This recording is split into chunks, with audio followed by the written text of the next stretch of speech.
Magandang hapon po mga kapuso. Bawat isa sa atin may hiling na dinadalangin. Ang ilan, kayang bilhin ng pera. Ang iba naman, hindi material na bagay. Gaya po ni Mary Jane Arabis o mas kilala natin na komedyanteng si Boobsy. Bata pa lang daw siya, hiling niyang mahanap ang isang taong nagbigay puwang sa kanyang puso.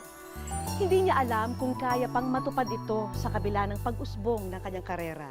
Pero malay natin, may mga taong magsisilbing tulay sa kanyang wish. Wish ko lang. Sana hindi na lang ako naging ina mo. Sana hindi rin kita naging anak. Ngayon, kung iniisip mong hindi mo ako pinili bilang ina mo, Siya si Hil Morales, pero sa entablado at showbiz, mas kilala siya bilang si Ate Gay, ang impersonator ng superstar na si Nora Honor. At halos 2 dekada na tayong pinapahalakhat ni Ate Gay. Oo, aso namin Dalmatian, isa lang ang batik dito lang. Kumakahul yun, Ow, ganun. Nandito po tayo ngayon sa isang comedy bar. Dito po regular na nagpa-perform si Ate Gay. Wala po siyang kamuang-muang na nandito kami para bigyan siya ng isang misyon. Kaya tira na. Diyan na kayo. Ate Gay in the house! Hello! Kamusta? Ano ba yan? Oh, naku, thank you ha. Di mo na ako nagpaganda. Naalala mo yung huli nating pagkikita? Oo, mo nakapunta ka sa bahay namin sa Tondo. Sa I witnessed, di ba? Parang mga ano yun, more than 15 years ago pa. 1999 yata. Oo, parang ganun. Siyempre, nandito ako dahil ikaw ay nasa wish ko lang. Hindi ko ba in-expect? Bakit? Oo, wish. Naisip ko lang, baka may nagsulat sa akin. Baka may fan ako na gusto ko makita, na pwede kong tulungan. Yon, na hindi niya alam na ako nangangailangan ng tulong. Huwag ka maingat. Buksan mo to. Alam ko na ito yung madalas binibigay sa akin pag magpe-perform ako. Ay! Pera! 50,000 yan, Ate Gay. May salamat na alis na ako. Ay, pero may istorya yan. 50,000 yan, pero ang kondisyon, mag-wish ka sa tao na feeling mo magbabago yung buhay sa halagang 50,000 pesos. Ikaw na bahala kung anong gusto mong gawin dyan, pero tutuparin mo yung wish ng isang tao na malapit sa'yo. Bakit ka naluluha? Meron ako isang taong kasamahan dito sa comedy bars, si Boobsy. Oh, bakit? Bakit si Boobsy yung naisip mo? Si Boobsy ay naisip ko siya kasi magandang istorya niya. Magandang istorya na ay ako kung magbibigay din lang ako ng wish, gusto ko yung matatouch yung mga tao at saka magugustuhan nila yung aral na mapupulot kay Boobsy. At saka kasi matagal nang hindi niya nakikita ang kanyang ama.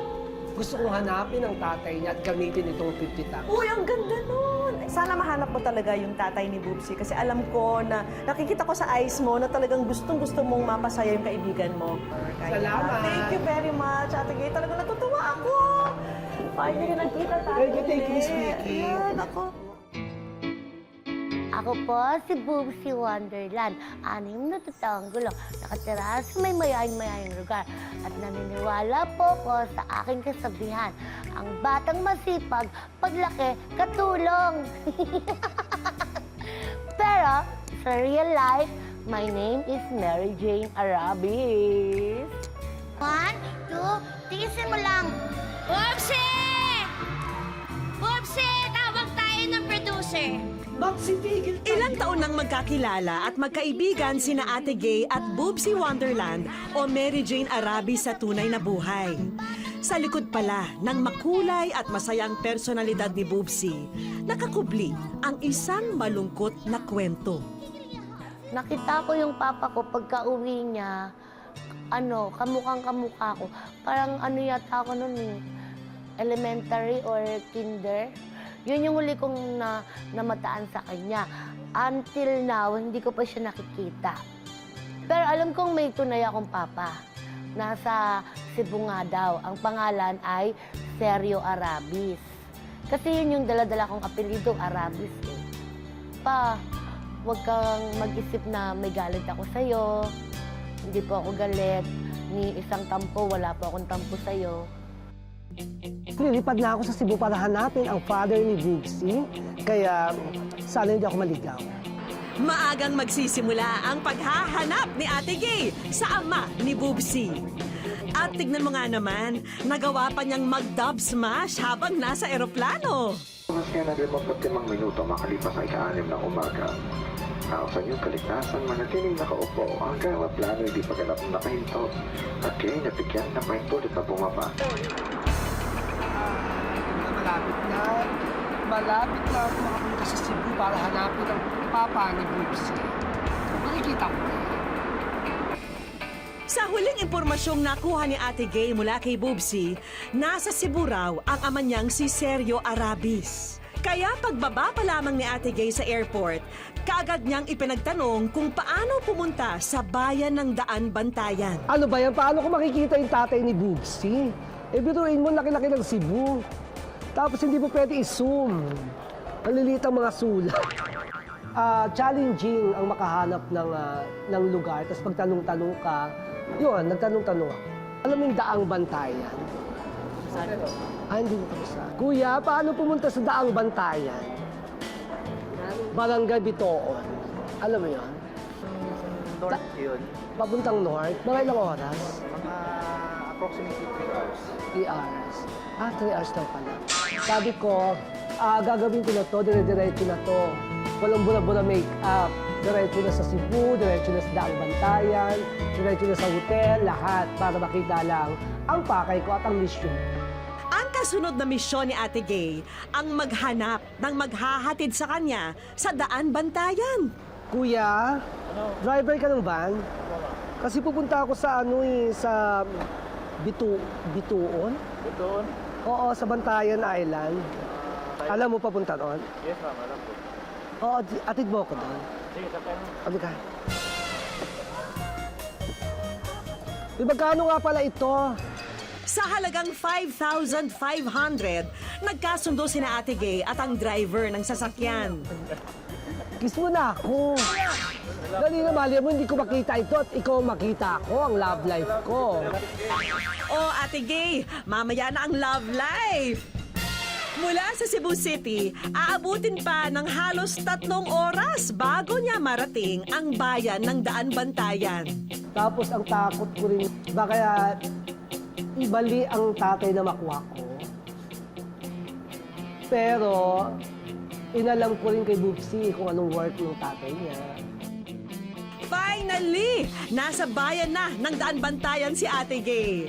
Pero ang tanong, saan namang lupalop niya hahanapin ang ama ni Bubsy? Kilala niyo po ba si Sergio Arabis? Sergio? Hindi ko kilala yun. Ikaw, kilala mo ba? Hindi niya kilala. Sige po, salamat. Kuya, tatanong lang ako. Saan yung barangay dito? Doon nga. Pwede mo ba akong dalhin doon? Oo. Tricycle kasi yun ang nakakaalam ng lugar, lalo na pag barangay. Yun, dapat sa tricycle ka mismo kasi sila nakakaalam. Gagawin ni Ate Gay ang lahat. Mahanap lamang ang ama ni Bubsy. Ayan na.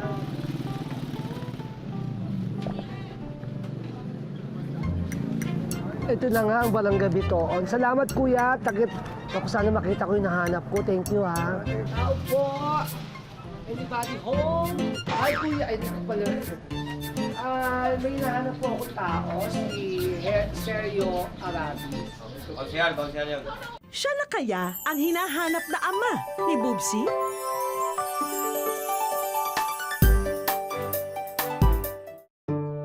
Nito lamang February 22, 2016, nang huling nakita si Aling Crispina na palakad-lakad sa Barangay Santo Cristo, Bago Bantay sa Quezon City.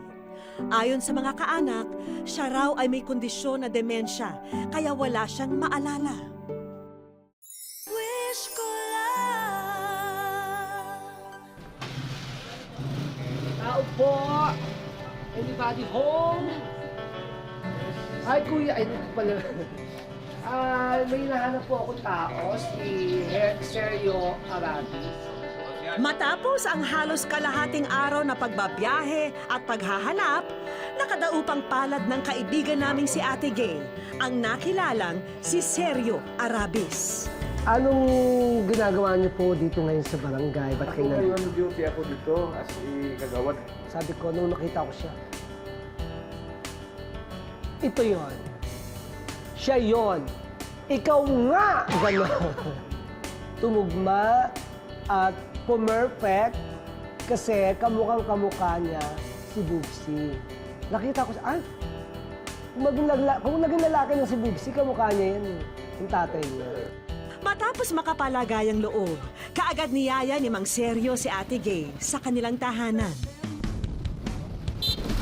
Aba talaga namang paandar itong si Ate Gay.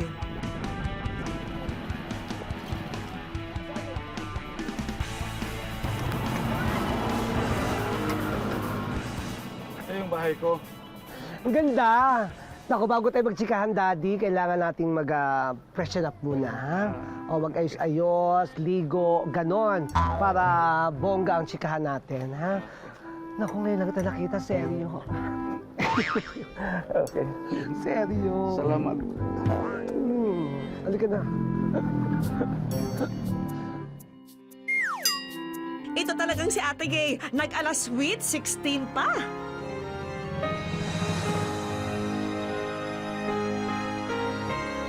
Daddy! Halika na, upo na tayo. Upo na tayo dito, magtsikahan tayo, Daddy. Kamusta na ang buhay-buhay? Ay, okay lang. Pag-usapan natin yung si Bubsy. Oo, kilala niyo naman po siya. Anak mo siya. Ay, anong ilang taon po siya nung nag-iwalay kayo ni Bubsy? Natandaan ko, huli kami nagkita. Nag-aral siya ng elementary. Tapos di na kami, magmula noon, hindi ko na siya nakakita dahil ang nabalitaan ko doon sa Manila na dinala siya ng mother niya. Papuntang labas. Mahigit 3 dekada ring nagtrabaho bilang seaman sa ibayong dagat ang 64 na taong gulang na si Mang Sergio. Kaya naman kahit nagkaroon pa raw siya ng pangalawang pamilya, sinusustentuhan pa rin niya noon ang batang si Bubsy. Sa palagay mo bilang tatay po, malaki ang pagkukulang mo kay Mary Jane. Namin. Ano-ano mga pagkukulang mo? Kasi naman, hindi na kami nagkita. Kaya nawalan na ako ng kuwan sa kanya, ng atensyon. Naging maayos po bang paghihiwalay niyo ng nanay niya? Hindi na kami hindi kami nag-uusap. Basta na lang, hindi na siya sasalubong sa akin. Wala na lang. Ganun lang ang nangyari. May lungkot sa mga mata niya nung si Bubsy na ang tinanong ko. Kumbaga, hinahanap niya si... Gusto niya talaga makita si Bubsy. Sa ngayon, biyudo na si Mang Sergio, habang ang kanya namang mga anak ay may kanya-kanya na ring pamilya. Gayunpaman, may isang bagay pa rin na magpahanggang ngayon ay bumabagabag sa kanya. Ang batang kanyang iniwan sa Maynila, ang kanyang panganay na anak na si Mary Jane. Sir Sergio, sa tingin mo kaya may sama na loob sa iyo anak mo? Meron.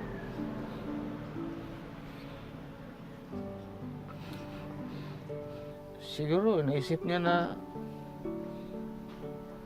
bakit nangyari sa amin na nagkahiwalay kami. Hahalikan na nga eh! Ako punong-puno na ako sa'yo ah! Yung gitara ko! Sa ngayon, sa panunood na lang ng telebisyon, nasisilayan ni Mang Sergio ang kanyang mahal na anak. Kasi magmula nung bata pa siya, nasundan ulit na nakita ko na siya, ano na siya, yung dyan na sa TV. Tinuturo na lang ng anak ko. Si Ate Mary Jane yan pa, oh. Tinitingnan ko, lalo, na ano naman ako, parang napapalapit ang isip ko ba nga, sana magkita kami ng personal. Isa lamang ang hiling ngayon ni Mang Sergio. Sana raw ay mag-cruise na ang kanilang landas ni Mary Jane. Mary Jane, kung saan ka man ngayon, Gusto ko magkita tayo.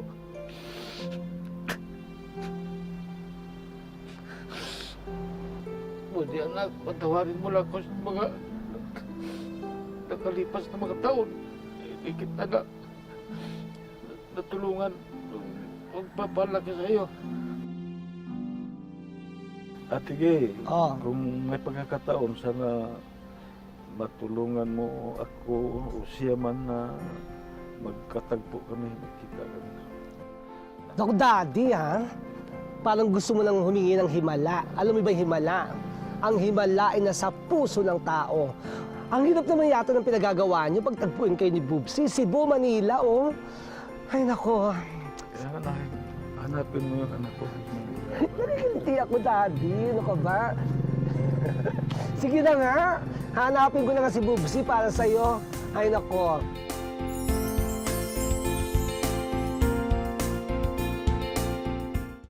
Huling nakita si Maris sa Barangay Pasolo sa Valenzuela noong January 19, 2016. Isa siyang special child kaya madalas ay sumpungin. Wish ko lang.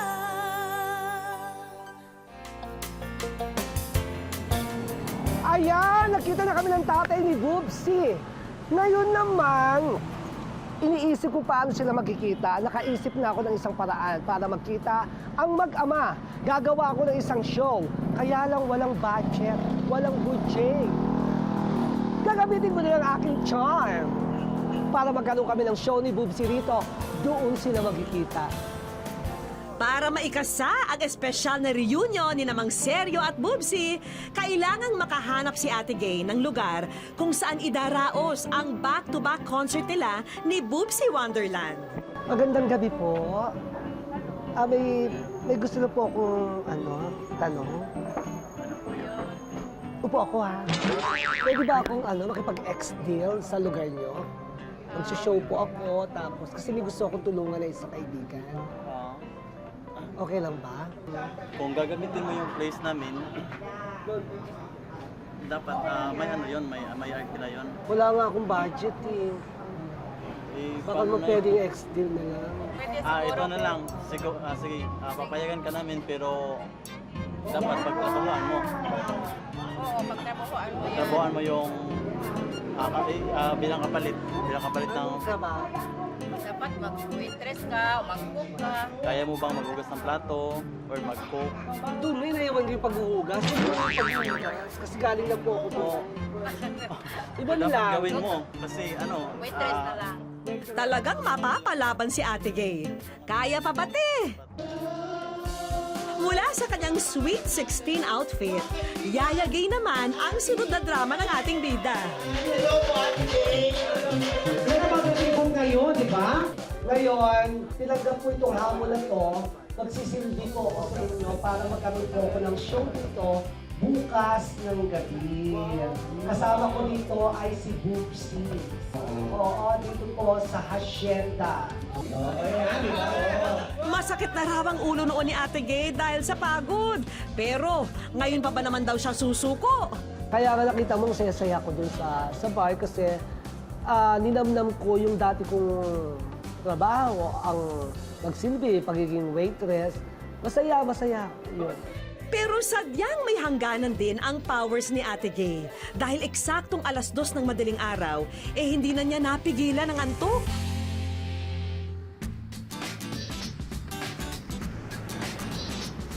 Walang himala! Ang himala ay nasa puso ng tao. Pero kung gusto niyo po ng himala, may show po ako mamayang gabi sa Hacienda Comedy Bar. Ito po ay pinamagatang Wish Ko Lang with Bubsy. Manood po kayo mamayang gabi. Day 2, muling lalagari si Ate Gay. At sa pagkakataong ito, pagbebenta naman ng kanilang concert ticket ang kailangan niyang pagkaabalahan. Wala kaming abiso noon sa istasyon ng radyo. Pero presensya pa lang ni Ate Gay, sapat na para maisingit kami ni Mr. DJ para makapag-promote. Unang mga nanonood, mga Cebuanos, or kahit mga kada shows ko sa mga provincial tour ko, provincial shows, sa mga abroad, radio station lagi ang pinupuntahan namin para makapag-promote ng show. Kung hindi TV, radio, ayan kasi yung mga taong maraming nakikinig. Ay, naku, kailangan ko na magbenta. Naku, ilan na lang to? 40 na lang. Alam niyo ba kung anong ilang pinagawa ko? 40 din. Kaya 40 na. Ay, naku, may tao. Naku, mo kami bibili nito. Uulitin ko, 40 na lang. Dahil 40 lang ang pinagawa ko. Ay! Walang himala, pero magkakaroon ng himala mamayang gabi. Kaya iniimbitahan ko kayong bumili ng ticket para sa aking kaibigan na si Boobsy. Ang tao kasi manunood yan mismo doon sa pinto, magbabayad. Mga walk-in ang tawag doon. Oo, walk-in. Doon sila magbabayad, saka laging positive. May manunood, may manunood, may manunood. Ganon. Ang mga Pinoy, mahilig sa katatawanan para maibsan ang kanilang mga problema, lungkot, at ang comedy bar ang gamot doon. Nang gabi rin yun, tinawagan ni Ate Gay si Boobsy para sabihing may racket siya para sa kanilang dalawa sa Cebu. May racket tayo dito sa Cebu. Bukas, papadala ko sa iyo yung ticket mo, First flight ka, punta ka dito sa Cebu, sunduin ko na lang namin dyan sa airport. Buti na lang payag agad si Boobsy sa request ng kaibigan.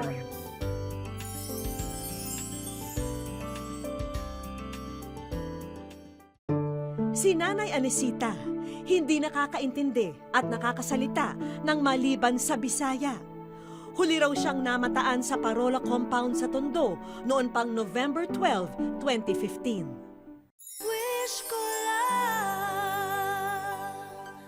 Walang kaalam-alam si Boobsy na kinutsaba namin si Ate Gay. Hindi niya rin alam ang kaakibat na sakripisyong ginawa ng kaibigan para lang siya'y matulungan.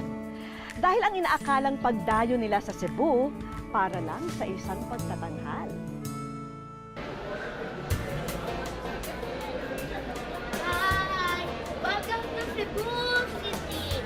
Nandito ako ngayon para may isa daw akong pasisiyahin at magiging bahagi ng aking buhay.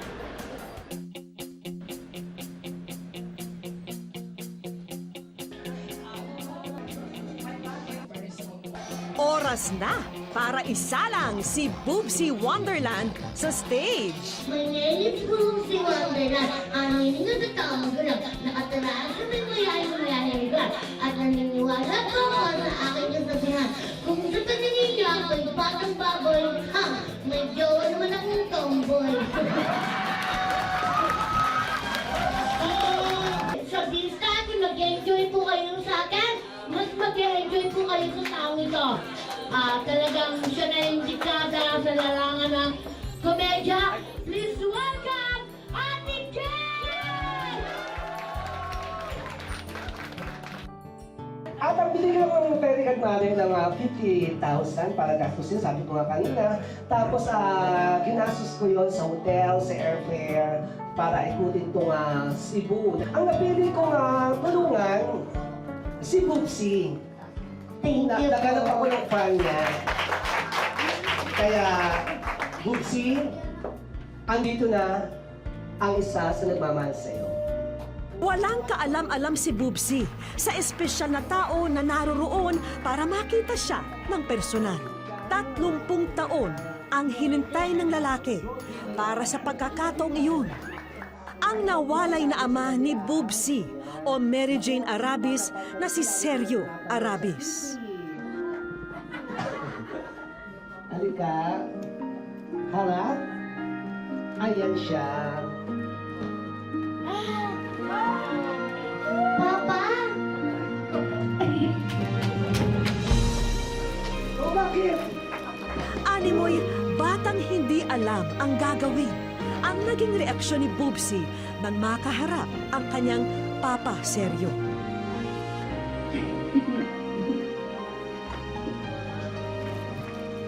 Papa!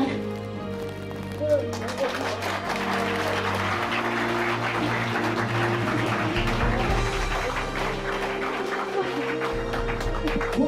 po hindi nakita ni Bubsy ang kanyang ama. Ngayon lang po. 3 dekada ang hinintay ni Bubsy upang muling mayakap ang pinakamahalagang lalaki sa kanyang buhay. Ano ko talaga siya, niyakap ko talaga siya ng mahigpit, yung tipong hindi na siya makakahinga.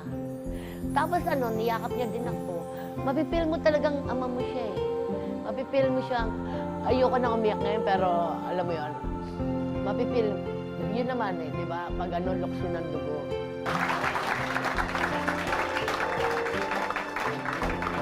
Maging si Ate Gay na nagsilbing tulay sa muling pagkikita ng mag-ama, hindi na naitago ang labis na tuwa. Nakita ko yung yakap, iyak, yung puso nila, naramdaman ko na masaya sila. Namiss kita pa. Kamukha pala talaga kita. Pag wala po kasi akong wig, kamukha ko siya eh. Para gusto ko pong patunayan sa inyo na kamukha ko po si Papa at saka mga kapatid ko. Wait lang ah. Sa unang pagkakataon, huhubarin niya ang pagiging Bubsy Wonderland para humarap sa aming lahat bilang si Mary Jane. Pa. Parang nananalamin lang ako. Happy pa ako. Thank you po, Jim. Para naman kay Ate Gay, wala na raw siyang pwede pang maramdaman, kundi pasasalamat dahil mission accomplished na ang kanyang wish. Ngayon, alam ko na ang pakiramdam ng isang fairy godmother. Alam ko na ang pakiramdam ng mga tanong sa mga game show. Bibigyan ka ng 100,000, anong gagawin mo? Bibigyan ka ng 1 million sa isang araw, anong gagawin mo? 2 million. Alam ko na, wala sa halaga yon sa puso. Abot langit ang pasasalamat ni Bubsy. Hindi raw matutumbasan ng kahit na anong material na bagay ang ligaya na kanyang nararamdaman. Ikaw ay totoong kaibigan. Mula noon hanggang ngayon. Kaya mas nilab kita ngayon kasi totoo din naman akong kaibigan eh. Pag ang totoong kaibigan at ang totoong kaibigan nagsama, pure ang pagsasamahan natin. May mga nagsasabi na ang mga komedyante ang madalas na may ikinukubling luha. Dahil hangad po nilang maghatid ng saya, pansariling kaligayahan ay naisasantabi muna. Pero sa pagkakataong ito, si Bubsy naman ang napasaya at pati puso niya'y napangiti. Maraming salamat po sa inyong pagsubaybay. Ako po si Vicky Morales at ito po ang Wish Ko Lang.